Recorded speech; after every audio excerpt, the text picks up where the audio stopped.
আসসালামু আলাইকুম। আমন্ত্রণ জাগো স্পোর্টসে, সঙ্গে আছি ম্যাফরিন সুমনা। শুরুতে জানিয়ে দিচ্ছি সংবাদ শিরোনাম। শান্তর সেঞ্চুরি ও লিটনের 50-তে বাংলাদেশের চ্যালেঞ্জিং পুঁজি। ফিজের পর রানার আঘাত, 54 রানে নেই নিউজিল্যান্ডের 2 উইকেট। ফুটবলের পর বেলিংহামের প্রিয় খেলা ক্রিকেট। আইপিএলে ফিরছেন মিচেল স্টার্ক। দর্শক, শিরোনাম শুনছিলেন, এবার জানিয়ে দিচ্ছি বিস্তারিত। নিউজিল্যান্ডের বিপক্ষে সিরিজ নির্ধারণী তৃতীয় ও শেষ ওয়ানডে ম্যাচে সেঞ্চুরি দেখা পেয়েছেন নাজমুল হোসেন শান্ত, আর 50 পূর্ণ করেন উইকেটরক্ষক ব্যাটার লিটন কুমার দাস।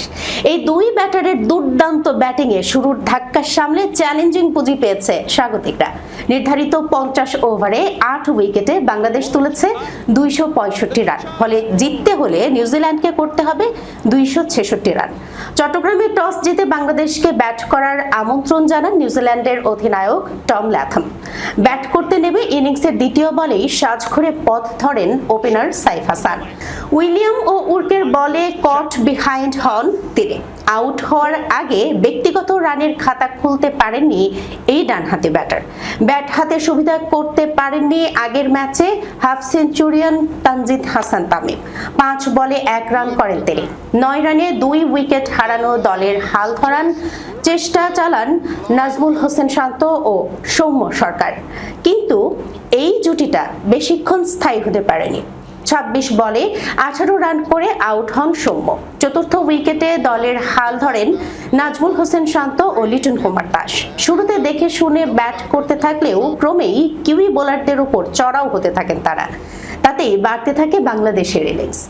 জুটিতে দুজন মিলে তোলেন 160 রান। তাতেই ভালো সংগ্রহের ভিত পেয়েছে টাইগাররা। 50 পূরণের পর 76 রানে থামেন লিটন। এদিকে 50 পূরণের পর সেঞ্চুরিও তুলে নেন শান্ত। এটি তার ওয়ানডে ক্যারিয়ারের চতুর্থ 100 রানের ইনিংস। শান্তর ইনিংস থামে 105 রানে। 119 বলে খেলা তার এই অনবদ্য ইনিংসটি 9টি 4 ও 2টি 6-এ সাজানো। এছাড়া মেহেদী হাসান মিরাজ 22, শরীফুল ইসলাম 1, তানভীর ইসলাম 0 রানে আউট হন। এছাড়া 33 রানে তাওহিদ হৃদয় ও 3 রানে মুস্তাফিজুর রহমান অপরাজিত থাকেন। দ্য ফিজ খ্যাত কাটার মাস্টার মুস্তাফিজুর রহমানের পর নিউজিল্যান্ডের শিবিরে আঘাত হানেন তরুণ পেসার নাহিদ রানা। 54 রানে 2 উইকেট নেই সফরকারীদের। 3 ম্যাচের ওয়ানডে সিরিজের অঘোষিত ফাইনালে 266 রানের লক্ষ্য তাড়া করছে নিউজিল্যান্ড ক্রিকেট দল। বৃহস্পতিবার চট্টগ্রামের জহুর আহমেদ চৌধুরী স্টেডিয়ামে টস জিতে বাংলাদেশ দলকে প্রথমে ব্যাটিংয়ে পাঠায় নিউজিল্যান্ড। প্রথমে ব্যাট করতে নেমে 32 রানে 3 উইকেট হারিয়ে বিপদে পড়ে যায় বাংলাদেশ। সেই অবস্থা থেকে দলকে খেলায় ফেরান সাবেক অধিনায়ক নাজমুল হোসেন শান্ত ও wicket keeper batsman Liton Kumar Das. চতুর্থ উইকেটে তারা গড়েন 178 বলে 160 রানের জুটি। দলীয় 192 রানে চতুর্থ উইকেট হারায় বাংলাদেশ। ক্যারিয়ারের 101তম ওয়ানডেতে 13তম 50 হাঁকিয়ে সাজঘরে ফেরেন লিটন। তিনি 91 বলে 3 4 আর 1 ছক্কায় করেন 76 রান। দলীয় 221 রানে পঞ্চম ব্যাটসম্যান হিসেবে ফেরেন নাজমুল হোসেন শান্ত। তিনি ক্যারিয়ারের 64তম ওয়ানডেতে চতুর্থ সেঞ্চুরি করে সাজঘরে ফেরেন। তার ইনিংসটি 119 বলে 9টি 4 আর 2টি ছক্কায় সাজানো। শান্ত আউট হওয়ার পর আসা যাওয়ার মিছিলে অংশ নেন লেজের ব্যাটসম্যানরা, যে কারণে 50 ওভারে 8 উইকেট হারিয়ে 265 রানের বেশি করতে পারেনি বাংলাদেশ। শেষ দিকে 18 বলে 22 রান করেন অধিনায়ক মেহেদী হাসান মিরাজ। 29 বলে 2 4 আর 1 ছক্কায় 33 রানে অপরাজিত ছিলেন তাওহিদ হৃদয়। দ্য 100-এর ফ্র্যাঞ্চাইজি দল বার্মিংহাম ফিনিক্সে বিনিয়োগ করেছেন রিয়াল মাদ্রিদের ইংলিশ মিডফিল্ডার জুড বেলিংহাম। দলটির ছোট অংশের অংশীদারিত্ব কিনেছেন তিনি। যার আর্থিক মূল্য প্রায় 10 লাখ পাউন্ড। তা অনেকের মনে প্রশ্ন জাগাতেই পারে, ফুটবল জগতের জনপ্রিয় এই তারকার চোখ হঠাৎ ক্রিকেটে পড়ল কেন? শৈশবের শহর বার্মিংহামের প্রতি ঋণের কথা স্মরণ করেই নাকি দ্য 100 ফ্র্যাঞ্চাইজি বার্মিংহাম ফিনিক্সে বিনিয়োগ করেছেন বেলিংহাম। তবে 22 বছর বয়সী ইংলিশ মিডফিল্ডার কেবল নামমাত্র বিনিয়োগকারী নন, দলটির সামাজিক দায়বদ্ধতা এবং কমিউনিটি এঙ্গেজমেন্ট প্রজেক্টগুলোতেও সক্রিয় ভূমিকা পালন করবেন তিনি। এই ফ্র্যাঞ্চাইজিতে তার মালিকানার অংশ 1.2%, যেখানে ওয়ারউইকশায়ার কাউন্টি ক্রিকেট ক্লাব এখন 50.4% শেয়ার নিয়ে দলটির মূল নিয়ন্ত্রক হিসেবে থাকছে। মজার ব্যাপার হলো, দলটির বাকি অংশের মালিকানায় রয়েছেন বার্মিংহাম সিটি ফুটবল ক্লাবের বর্তমান মালিকপক্ষ, যার মধ্যে এনএফএল কিংবদন্তি টম ব্র্যাডিও রয়েছেন। এই বিনিয়োগের ঘোষণার পর বেলিংহাম ওয়ারউইকশায়ার কর্তৃপক্ষের মুখোমুখি হয়েছিলেন এবং বিস্তারিত জানিয়েছেন কেন তিনি ক্রিকেটের প্রতি এই বিশেষ আগ্রহ দেখাচ্ছেন। বেলিংহাম বলেন, যখনই এই প্রজেক্টের সঙ্গে যুক্ত হওয়ার সুযোগ পেলাম, আমি দ্বিতীয়বার ভাবিনি। এই যাত্রায় অংশ হতে পেরে আমি সত্যিই খুব খুশি। বার্মিংহামের প্রতি নিজের আবেগ ঠেলে দিয়ে বেলিংহাম আরও বলেন, আমি বার্মিংহামকে ভালোবাসি। এই শহর আমার জন্য যা করেছে তার জন্য আমি কৃতজ্ঞ। অন্তত বার্মিংহামের একটা অংশ তো বটেই। পুরো ওয়েস্ট মিডল্যান্ডস অঞ্চলেই আমি ছোটবেলায় প্রচুর ফুটবল আর ক্রিকেট খেলেছি, তবে বার্মিংহামের প্রতি টানটা আলাদা, কারণ ওটাই আমার ক্লাব ছিল। বেলিংহাম আরও যোগ করেন, আমার কাছে বার্মিংহাম সিটি সেরা দল ছিল, যেখান থেকে আমি উঠে এসেছি এবং যাদের আমি সমর্থন করি। ফুটবল আর ব্যক্তি জীবনের সেরা শিক্ষাটা আমি ওখানেই পেয়েছি। আমার মনে হয় এই শহরের কাছে আমি ঋণী, তাই খেলার মাঠের ভিন্ন কোনো আঙিনায় কিছু ফিরিয়ে দিতে পারাটা দারুণ একটা সুযোগ। আশ্চর্যের বিষয় হলো, ক্রিকেট বেলিংহামের জীবনের একটা বড় অংশ জুড়ে আছে।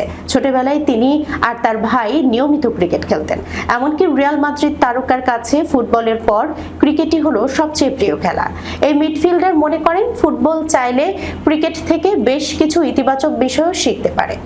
ক্রিকেট নিয়ে মজার ছলে হাসতে হাসতে বেলিংহাম বলেন, আমার মনে হয় ক্রিকেটাররা অনেক বেশি আমোদে, ক্রিকেটে রসবোধটা বেশি থাকে। আমি প্রচুর স্ট্যাম্প মাইকের কথাবার্তা শুনি এবং গত কয়েক বছরের ক্রিকেটারদের নিয়ে অনেক ডকুমেন্টারিও দেখেছি। ক্রিকেট ও ফুটবলের মধ্যে পার্থক্য নিয়ে বেলিংহাম আরও বলেন, ক্রিকেটে এক ধরনের হালকা মেজাজ কাজ করে, যার ফলে সাধারণ মানুষ ক্রিকেটারদের সঙ্গে খুব সহজেই মিশতে পারে।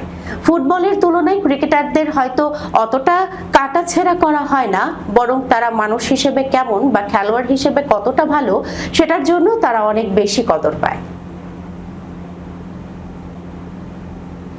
কাঁধ ও কনুইয়ের চোট কাটিয়ে ওঠে অস্ট্রেলিয়ার তারকা ফাস্ট বোলার মিচেল স্টার্ক চলমান আইপিএলে আবারও সুযোগ দিতে ভারতে ভ্রমণের অনুমতি পেয়েছেন।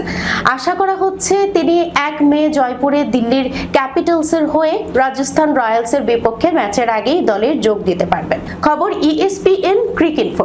36 বছর বয়সী এই তারকা বোলার জানুয়ারির শেষ ভাগের পর কোনো ধরনের ক্রিকেটই খেলেননি। অ্যাশেজের সিরিজে দুর্দান্ত পারফরমেন্স করে তিনি 31 উইকেট তুলে নিয়ে প্লেয়ার অব দ্য সিরিজ হন এবং 5টি টেস্টে মোট 153.1 ওভার বল করেন। এরপর জানুয়ারির শেষ দিকে তিনি সিডনি সিক্সার্সের হয়ে 5টি বিগ ব্যাশের ম্যাচ খেলেন এবং দলকে ফাইনালে তুলতে সাহায্য করেন।